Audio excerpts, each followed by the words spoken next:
Okay, time for a little show and tell. Other stuff I have to put on the bike. Fork and dust seal kit. I'm going to replace the seals, the fork seals, replace the fluid, and the dust seals as long as I got it all apart. This is steering bearing. So this is the upper and lower bearing kit for the triple tree and the races.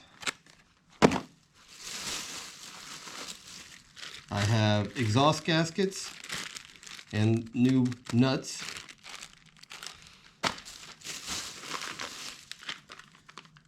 That's Kuryakin mirror mounts, which goes there. This is for the front fender bolts to replace those.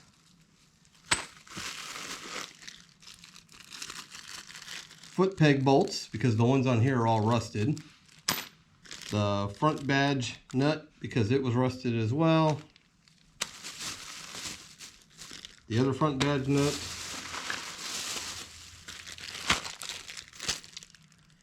The key and side cover, because those are all rusted.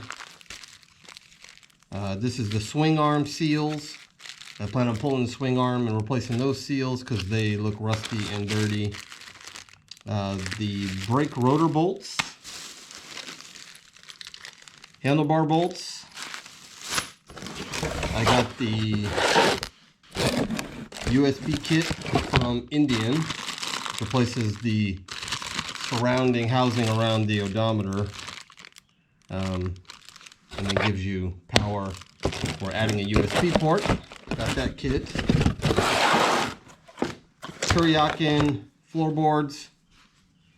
So they look like that. One on each side. Good heavy quality too. Then brake rotor bolt kit. These are all stainless steel so they won't rust. And the rear brake rotor. So I can replace all of those bolts and not have to worry about them rusting again.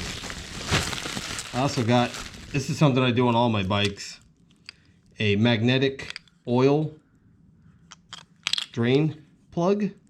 I really like having them. I'll try to link these down below. You have to have two of them for the Scout because it's two drain plugs.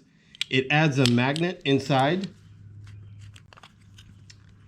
so that when you go to change the oil, you also clean this off to see if there's any particulate matter from engine wear, which there almost always is a small amount. But it gives you an early indicator if something's going wrong in the engine. So I always put these in all my bikes. I would say most of the higher end, especially metric bikes, German bikes, they come with them, but Indian does not. I also have the brake pedal and the shifter knobs as that same style with the Indian Arrowhead. I think that'll be pretty cool. Also have, this is something that's going to be fun. I already put it on the other Scout that I have, an S&S Air Filter. So this is considered a stage 1. You do need to put a tune on the bike after you do this, but it drastically changes the amount of airflow into the engine. So that's pretty cool. I like them as well. The S&S products are really good. You know, just a few toys, a little bit of bling. You got to add some bling, right?